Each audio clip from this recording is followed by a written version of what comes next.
Om Namo Bhagavate Vasudevaya. Om Namo Bhagavate Vasudevaya. Om Namo Bhagavate Vasudevaya. Welcome all to today's reading from Brilliant as the Sun, a retelling of Srimad Bhagavatam. We're reading from Canto 6, Divine Protection. Chapter 4 is Daksha Meets Lord Vishnu. Mukam karoti vachalam, pangum langhayate girim. Yat kripatam ham vande Shri Gurum Dinataridam Paramananda Madhavam Shri Chaitanya Ishwaram Hari Om Tat Sat. A great uproar of Hari Hari rose from Naimisharanya sages. Many of them rose and danced in ecstasy with arms upraised, loudly chanting Kirtan. Shaunak felt goosebumps erupting on his body. He marveled at Krishna's mercy. Simply calling on his names with faith could deliver all sinful souls from hellish suffering. How wondrous! Sutta beamed at the assembly of blissful ascetics before him, his hands folded. The chanting of Krishna's names grew louder and louder, reaching a crescendo. After some time it ended and the assembly settled down, eager to hear more. Shaunak thanked Sutta repeatedly on behalf of the sages. You have kindly dispelled our anxiety for the poor souls of Kali Yuga. Now we are confident that by hearing the histories of Krishna's incarnations and his divine teachings, the conditioned souls will be inspired to chant his holy names. This will save them from all misery. We are obliged to you, dear Sutta. Sutta bowed his head. I'm insignificant. I'm simply repeating what I've heard from the self-realized soul, Shukadev Goswami. Shaunak said, please tell us what else Shukadev taught.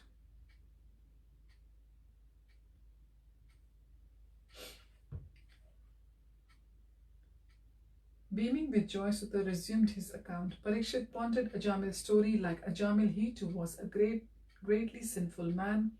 Otherwise, how could he have acted so obnoxiously towards sage Shamik? Krishna, however, is most merciful. He had sent this great soul, Shukadev Goswami, to save him, just as he sent the 4 Vishnu Dutas to save Ajamil. Shukadev's voice cut through his thoughts. What else would you like to know, my dear king? Verses 1 and 2. Parikshit cast his mind back to the topics Shukadev had spoken about over the last couple of days. He said, my lord, you briefly explained how the gods, demons, humans, beasts and birds were created during Swambhuva Manu's reign. I wish to hear about this more elaborately. By which of his energies did the Supreme Lord continue the secondary creation? Verses 3 to 5.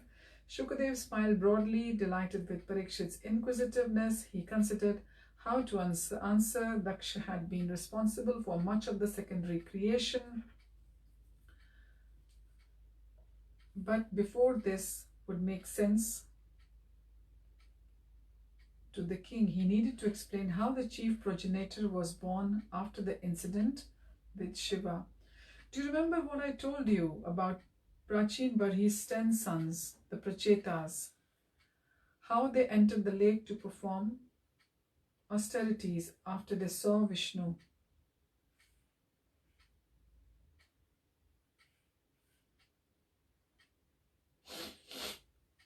They emerged from the lake and saw the entire surface of the earth covered with the trees. In anger, they breathed fire to burn them down. Yes, I remember. Verse 6, well, my dear king, when the moon god Soma saw what was happening, he felt great sympathy for the trees. He is their lord, so he hastened to the Prachetas to make them desist.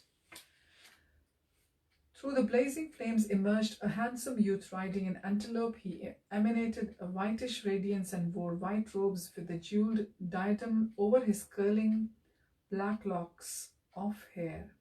He rode swiftly toward the Prachetas and raised a hand. Stop, stop. The 10 brothers closed their mouths and scowled at the newcomer. Who are you? The youth descended from his mount. I am Soma, the moon god. The brothers lowered their heads respectfully, but their chests still heaved with anger. Verses 7 and 8.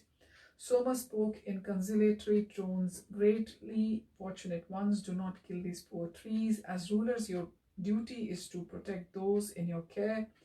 Wishing them all prosperity, Lord Hari, the all-pervading and indestructible master of all progenitors, had created trees and plants as food for other living entities. The brothers stared at him, still struggling to contain their fury. Verse 9, Soma went on, plants provide food for insects, birds, and many more four-legged animals like cows and buffaloes. These creatures are food both for carnivores like tigers and humans. The eldest Pracheta said, these trees have overstepped their limits, they must be destroyed. Verse 10, Soma held out his hands toward the brothers. O pure-hearted ones, your father Prachin Bari and Lord Vishnu have ordered you to expand the population. Therefore you are destroying. Why you are destroying these trees and all the herbs in this forest? They are necessary to maintain your subjects and their descendants. The brothers opened their mouths to object, but Soma cut them off. Verse 11, your forefathers have all trod the path of goodness by protecting their subjects. They protected human, animals, and trees equally. You should do likewise, my dear princes. This anger of yours is unnecessary and contrary to your duty. Therefore, I request you to be peaceful. The brothers lowered their heads and took deep breaths to calm themselves. Verse 12, Soma smiled, my dear princes, is it not the duty of parents to protect and maintain their children? The princes nodded, their eyes cast downwards. Is it not the duty of their eyelids to protect the eyes, and of a husband to safeguard his wife? Should not those living at home care for beggars, and the learned guide the ignorant? The brothers assented to all the Soma's point. Similarly, you should know that it is a duty of the ruler to protect all his subjects. These trees are also your subjects, are they not? The princess did not reply. It was true, trees also had a right to be protected, but these trees were impinging on human habitation and should thus be checked. Soma realized he needed to take another approach to dissuade the Prachetas from destroying more trees.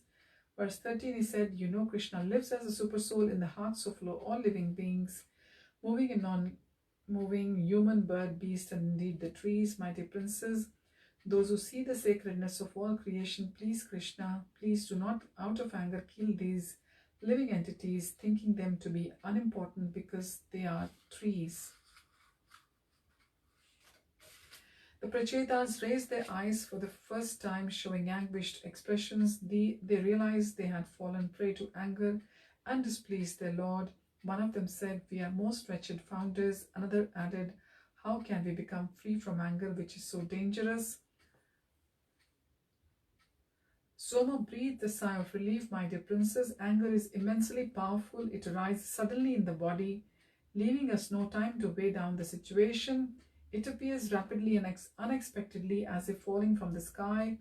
But you, my dear princess, can subdue this powerful urge because you are sincerely seeking realization. This will help you transcend anger and its root cause, the modes of nature. Verse 15, there is no need to dwell on any further. Leave the remaining trees alone. He turned and beckoned toward the still standing trees. A beautiful maiden timidly stepped out and walked toward them, her curved body gracefully swaying from side to side. She had a thin waist and was dressed in sleek red sari with jeweled golden ornaments. Long lashes fluttered over her eyes, which resembled lotus petals. She smiled shyly at the brothers, seeing them gazing at her. Soma held out his hand and took hers, placing it in the hand of the senior Pracheta. This is Marisa. She is the daughter of these trees and is most qualified to be your wife. Please accept her. Parikshit looked incredulous. The trees had a human daughter. Verses 16 and 17, Shukdev said, they took care of her when her mother, the Apsara Pramlocha, abandoned her. As I previously mentioned, the brothers married her with the correct religious ceremonies, and she later gave birth to a son who they named Daksha. So Daksha was the son of Marisa, and Marisa's mother was Apsara Pramalocha. And when Apsara Pramalocha abandoned her, the trees looked after the daughter of Pramalocha. Parikshit said, I thought he was Lord Brahma's son. Correct, he was prominent during the time of Swambhuva Manu. However, after receiving a goat's head, he became unattracted to women. In order to regain his power of procreation, he performed austerities over the lifespan of 5 Manvantara periods.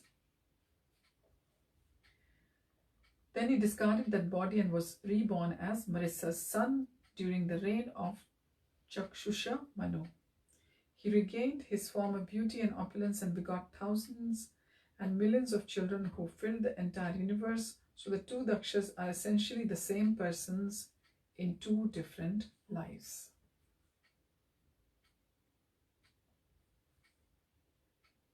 Verse 18, yes, in this life Daksha primarily increased the population by two means, by his own mind and by conceiving daughters from whom he dearly loved. Verses 19 to 21. At first he created from his own mind many gods, demons, humans, birds, beasts, aquatics, etc. However, he felt he was not generating sufficient living entities, so he went to a holy place called Aghamarshana in the Vindhya mountain range. There he performed difficult austerities and Vedic rituals in order to satisfy Lord Hari. Verse 22. Finally, he petitioned the Lord by offering the Hamsa Goya prayers. Listen to how the Lord became pleased with him for those prayers. Daksha made his way up the steep mountain pass.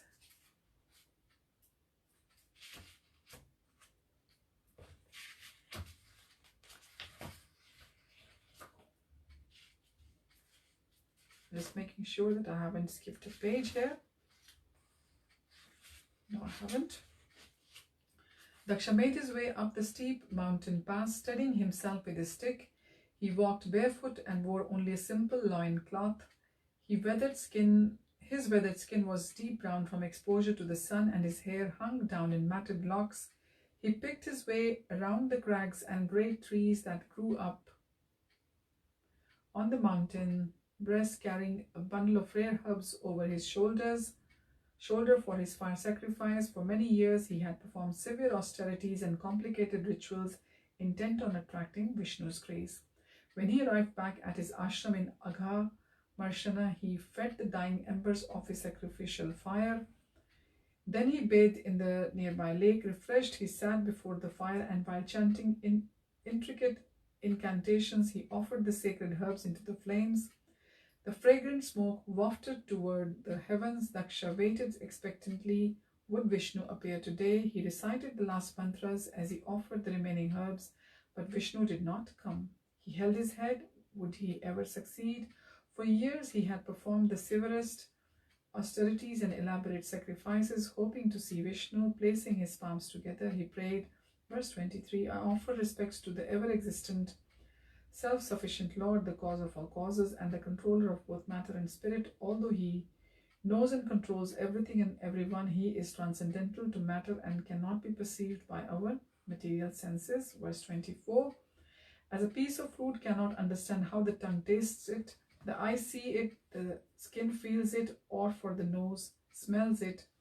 Similarly, the conditioned soul cannot understand how the super soul directs him in all things. I offer my respectful obeisance unto Lord Vishnu, who dwells in everyone's heart as a supreme controller. Verse 25, being inert, the body, senses, sense objects, and the physical elements cannot know their own nature, nor the living being who possesses them. The conscious being, however, can know these and the modes of nature, which are the root of material existence. However, he cannot see the omniscient Supreme Lord. I therefore offer my obeisance to that unlimited Lord. A voice in the back of Daksha's mind spoke to him. Was it the Lord testing him or just his own doubts? The voice said, how do you know there is a Supreme Lord? Have you seen him? Verse 26, Daksha prayed only to one, free of material desires and fully absorbed in him. Does the Lord reveal himself? I offer my obeisance to that transcendental Lord. Oh, really? Persisted the inner skeptic. How are you going to attain such pure consciousness?